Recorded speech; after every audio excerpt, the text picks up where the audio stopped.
Assalamualaikum warahmatullahi wabarakatuh.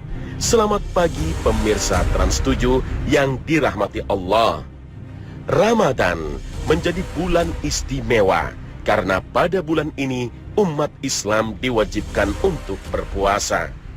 Saum secara bahasa artinya menahan atau meninggalkan atau berpindah dari satu perbuatan ke perbuatan lainnya.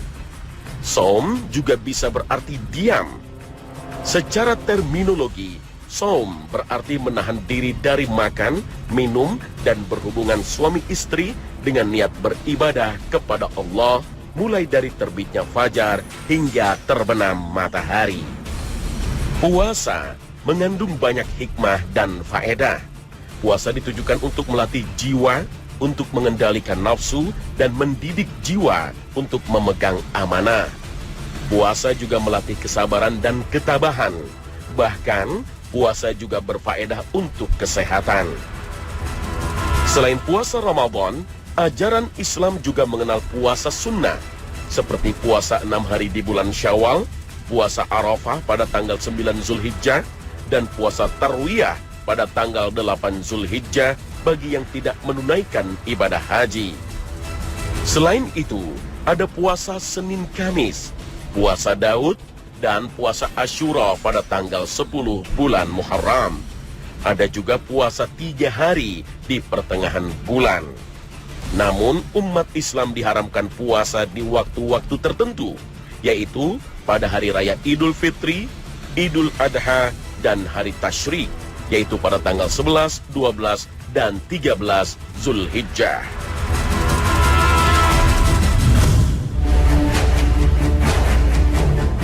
Perintah kewajiban berpuasa di bulan Ramadan pertama kali diturunkan pada bulan Sya'ban tahun kedua Hijriah. Hingga akhir hayatnya, Rasulullah menjalankan puasa sebanyak 9 kali. Kewajiban puasa diturunkan secara bertahap. Awalnya bersifat takhir atau pilihan, seperti dijelaskan dalam surat Al-Baqarah ayat 184. Dan bagi yang berat menjalankan puasa, maka wajib membayar fidyah dengan cara memberi makan orang-orang miskin. Ayat ini diturunkan berkaitan dengan Qais bin Said yang sudah lanjut usia yang tidak mampu menjalankan puasa. Dalam satu riwayat, Rasulullah SAW datang ke Madinah pada hari Asyura, kemudian beliau berpuasa 3 hari setiap bulan. Bertahapnya kewajiban berpuasa disesuaikan dengan kondisi umat Islam pada saat itu. Ketika para sahabat telah mantap akidahnya, maka Allah Ta'ala menurunkan ayat yang mewajibkan puasa di bulan Ramadan, seperti yang dijelaskan dalam surat Al-Baqarah ayat 185. Bulan Ramadan, bulan yang di dalamnya diturunkan permulaan Al-Quran sebagai petunjuk bagi manusia dan penjelasan-penjelasan mengenai petunjuk itu dan pembeda antara yang hak dan yang batil. Karena itu, barang siapa di antara kamu hadir di negeri tempat tinggalnya di bulan itu, maka hendaklah ia berpuasa pada bulan itu. Al-Quran Surah Al-Baqarah ayat 185. Kewajiban puasa pada bulan Ramadan menurut sebagian ulama dijelaskan juga dalam ayat 183 dalam surat Al-Baqarah. Yang menarik dari ibadah puasa dan melebihkan dari ibadah lainnya adalah bahwa semua amal ibadah sejatinya diperuntukkan bagi hamba yang melakukan ibadah itu, kecuali puasa. Puasa adalah untuk Allah dan Allah sendiri yang akan membalasnya. Hadis riwayat Bukhari Muslim. Puasa adalah ibadah yang sangat pribadi, hubungan kita dengan Sang Khalik. Tidak ada yang mengetahui kita tengah berpuasa kecuali Allah Ta'ala. Puasa adalah ibadah yang tidak terlihat. Karena itu ibadah ini dilakukan semata-mata demi ketaatan kepada Allah Azza wa Jalla. Puasa merupakan ibadah yang bertujuan mengekang nafsu manusia dari kesenangan dan kelezatan dunia. Siang hari seorang hamba menahan diri dari semua yang membatalkan puasa dan perbuatan maksiat. Di malam hari seorang hamba menyibukkan diri dengan qiyamul lail dan membaca Al-Quran. serta merenungi kebesarannya. Ini pula yang melebihkan bulan Ramadan dibanding bulan lainnya. Orang yang berpuasa dinilai merugi jika masih menodai dirinya dengan berbicara kotor, fitnah, membicarakan kejelekan orang lain, dan menyakiti orang lain, serta bersikap sombong. Ujian berpuasa di bulan Ramadan begitu berat. Sejarah menceritakan kala itu di tanah Arab bulan Ramadan berlangsung dalam kondisi sangat panas dan kering. Roh dalam kata Ramadan mempunyai arti panas yang membakar. Tidak ada panas yang sangat menyengat selain di bulan Ramadan.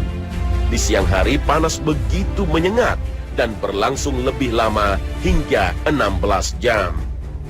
Walaupun kalender umat Islam mengembangkan kalender Qamariyah yang berbasis peredaran bulan, membuktikan bahwa bulan Ramadan tidak selalu bertepatan dengan musim panas. Sehingga Ramadan memiliki makna metaforik. Ramadan yang artinya membakar dimaknai sebagai bulan untuk membakar dosa-dosa kaum mukmin. Karena tujuan akhir berpuasa adalah untuk menjadi orang-orang yang bertakwa. Jadi kata panas membakar tidak selalu ditujukan secara fisik dalam pengertian suhu dan cuaca. Wallahu a'lam.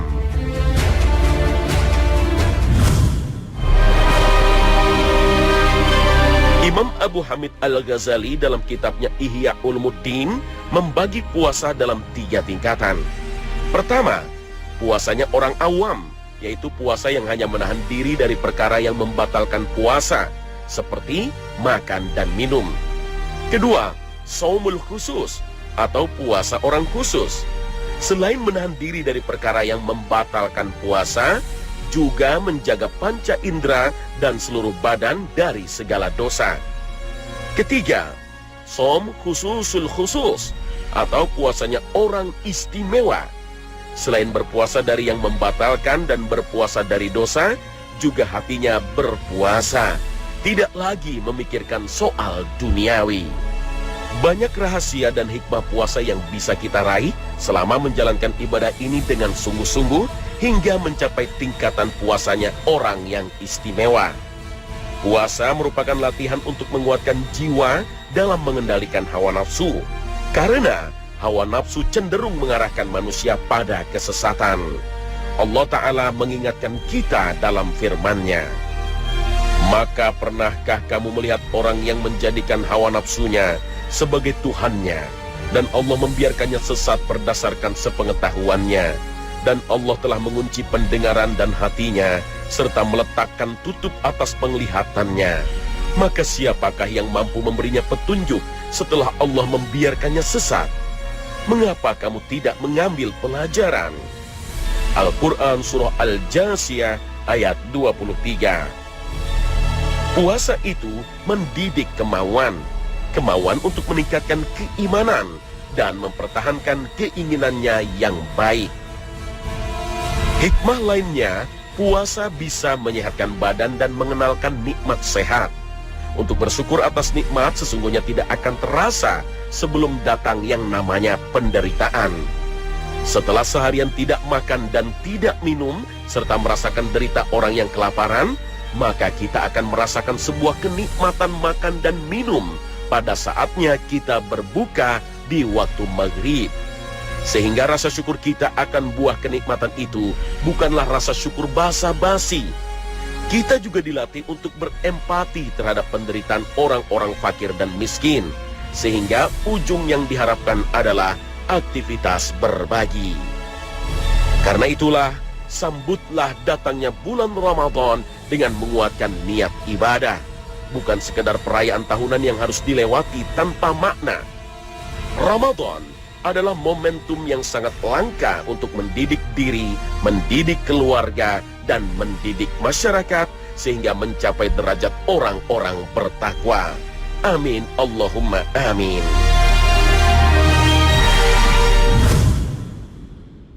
Ya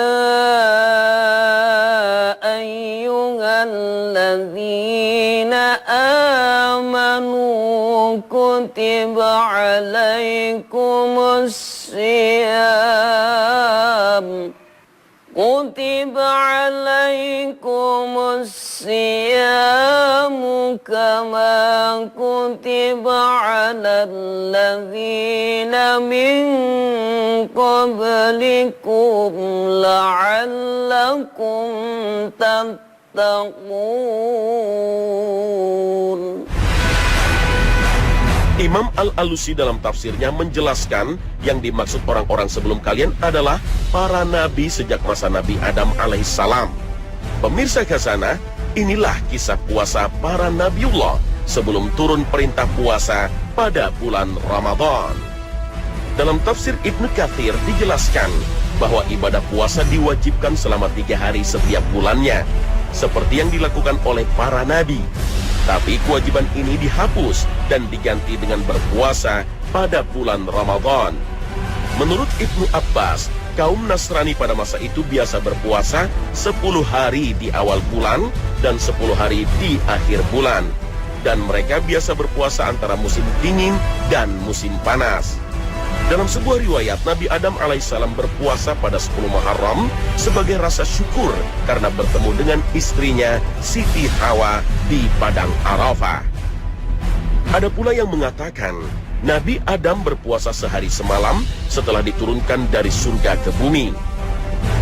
Nabi Adam juga berpuasa 40 hari 40 malam untuk mendoakan keturunannya. Nabi Adam juga berpuasa pada hari Jumat untuk mengenang peristiwa diturunkannya ke muka bumi. Dan Allah menerima taubat atas dosanya memakan buah khuldi sebagaimana dikisahkan dalam sebuah hadis Nabi. Sesungguhnya Allah menjadikan Adam pada hari Jumat, diturunkan di bumi pada hari Jumat. Dia bertobat kepada Allah atas dosanya memakan buah khuldi pada hari Jumat dan wafat pun pada hari Jumat. Hadis riwayat Bukhari. Walaupun Al-Quran dan hadis Nabi tidak menjelaskan secara detail bagaimana bentuk puasa Nabi Adam dan generasi sesudahnya, tapi dari berbagai petunjuk diketahui bahwa Nabi Nuh alaihissalam biasa berpuasa 3 hari setiap bulan, mengikuti jejak ajaran puasa Nabi Adam. Puasa seraya bertobat kepada Allah juga diperintahkan Nabi Nuh terhadap kaumnya saat terkatung-katung dalam perahu besar di tengah samudera setelah bencana banjir besar yang memusnahkan sebagian besar kaumnya. Nabi Ibrahim alaihissalam juga biasa berpuasa terutama saat hendak menerima wahyu Allah. Semua wahyu Allah kemudian dituangkan dalam suhuf Ibrahim. Ajaran puasa Nabi Ibrahim kemudian dilanjutkan oleh putra-putranya Nabi Ismail dan Nabi Ishaq. Nabi Yakub alaihissalam juga dikenal biasa berpuasa untuk mendoakan keselamatan putra-putranya, terutama untuk keselamatan putra tersayangnya Nabi Yusuf alaihissalam. Sedangkan Nabi Yusuf alaihissalam selalu berpuasa pada saat beliau berada dalam penjara. Kebiasaan berpuasa dilanjutkan saat menjadi pembesar kerajaan karena Nabi Yusuf selalu berkata, "Aku khawatir jika aku kenyang, nanti aku akan melupakan perut fakir miskin." Lain lagi kisah Nabi Ayub alaihissalam yang berpuasa dalam kondisi kekurangan dan menderita penyakit selama bertahun-tahun sampai Allah melepaskan cobaan kesabaran pada Nabiullah ini. Beberapa hal tadi membuktikan bahwa ajaran puasa sudah tertulis dalam kitab-kitab terdahulu, kitab Taurat, Zabur, hingga Injil. Puasa Nabi Daud alaihissalam termasuk cara puasa yang masih dipakai dan populer hingga saat ini. Puasa Nabi Daud dilaksanakan sehari berpuasa, sehari tidak. Selain sebagai raja, Nabi Daud juga ahli perang yang berhasil menumbangkan prajurit raksasa Goliat. Ajaran puasa Daud ini dilanjutkan oleh putranya, Nabi Sulaiman, dan nabi-nabi setelahnya. Sementara Nabi Musa alaihissalam melaksanakan puasa yang lebih berat dari nabi-nabi lainnya. Nabi Musa berpuasa 40 hari 40 malam saat berada di Gunung Sinai untuk menerima 10 perintah Allah seperti yang tertulis dalam kitab Perjanjian Lama. Setelah menjalankan puasa di Gunung Sinai, Nabi Musa mengalami perubahan yang maha dahsyat. Dari wajahnya keluar cahaya yang menakjubkan. karena ia berbicara dengan Allah Ta'ala. Ada pula yang dianjurkan Nabi Musa, yaitu berpantang tidak boleh melakukan sesuatu seperti yang ditulis dalam kitab Perjanjian Lama.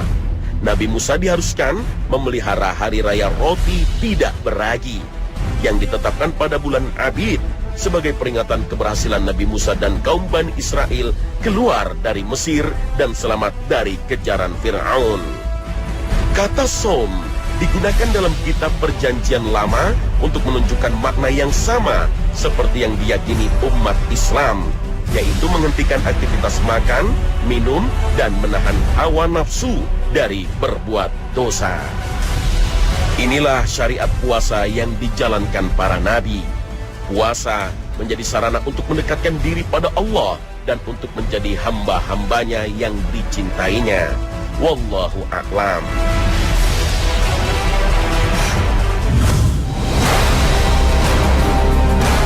Dalam sebuah hadis yang diriwayatkan dari Abdullah bin Amr bin As, Rasulullah Shallallahu Alaihi Wasallam pernah bersabda, "Solat yang paling disukai Allah adalah solat Daud, dan puasa yang paling disukai Allah adalah puasa Daud.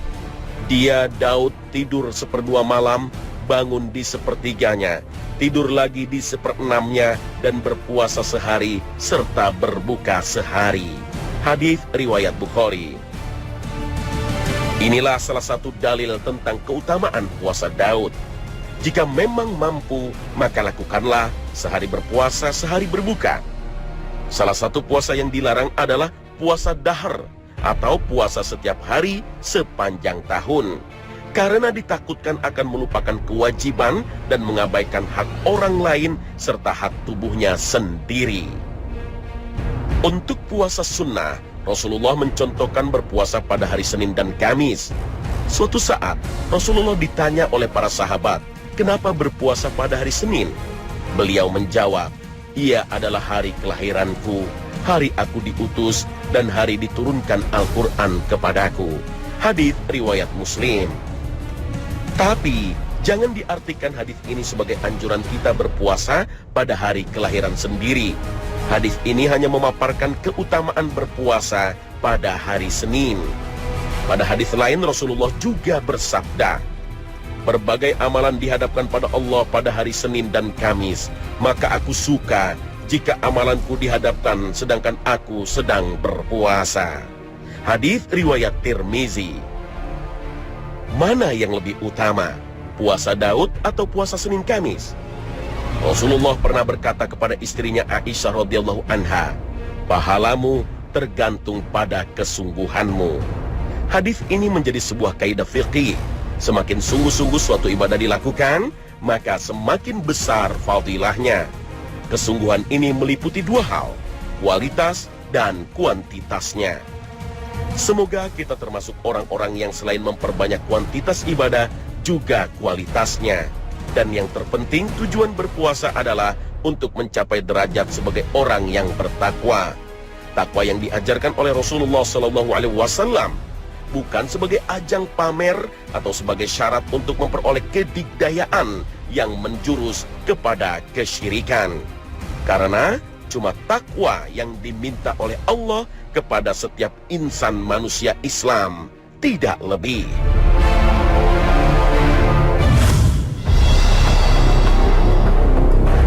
Sejatinya, puasa bukan hanya mendapatkan lapar dan haus. Menahan emosi dengan tetap menjalankan amaliyah dalam berpuasa juga bukan tantangan ringan.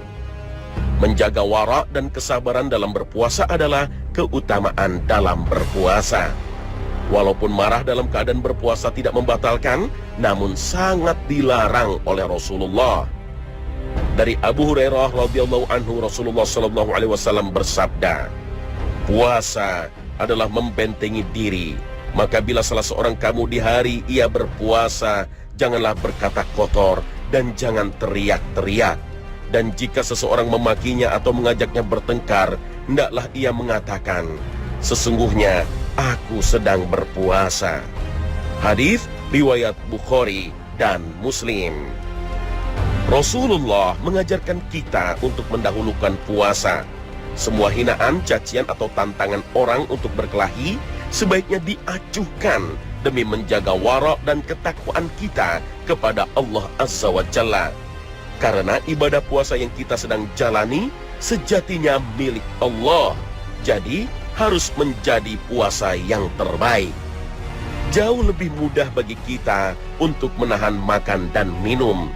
Tapi dari kisah para nabi, kita dapat melihat bahwa puasa mendidik untuk menata emosi dan cara kita melihat takwa.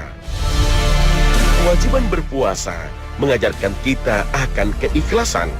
Dari yang tadinya terpaksa berpuasa, menjadi menikmati berpuasa. Bahkan berpuasa menjadi sebuah kebutuhan. Akan ada rasa sedih ketika Ramadan hampir usai. Rasa rindu muncul, padahal berpisah dengan Ramadan pun belum. Bisa jadi, inilah manusia unggulan yang lulus dari ujian berpuasa. Berpuasa di bulan Ramadan tidak diisi oleh ramainya makanan pembuka di meja makan. Puasa 1 hari, tapi makannya bisa untuk 2 hari. 1 gelas es kelapa muda, ditambah 1 gelas es teh manis, dan 1 gelas kolak. Tersedia 3 gelas minuman menanti 1 jam sebelum berbuka. Padahal, 1 kali teguk bisa jadi langsung mengenyangkan. Belum lagi jajanan ringan, dari gorengan tahu, surabi hangat, dan aneka kue manis penuh tersusun rapi dalam 1 piring besar. Rasanya puasa kali ini sangat menyenangkan sekali bagi mereka yang hanya berpikir soal perut dan dahaga semata. Tidak ada yang salah dari itu selama hakikat berpuasa tetap dijaga.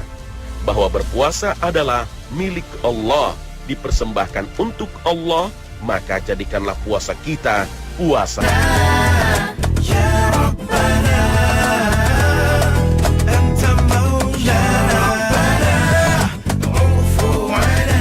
Nah pemirsa, semoga dengan memahami sejarah dan hikmah puasa ini, selain menambah wawasan, juga meningkatkan ketakwaan kita. Bahwa berpuasa adalah milik Allah yang akan kita persembahkan untuk Allah. Semoga amal ibadah puasa kita diterima oleh Allah Azza wa Jalla. Terima kasih atas perhatian Anda. Mohon maaf bila ada salah kata. Barakallahu fikum. Wassalamualaikum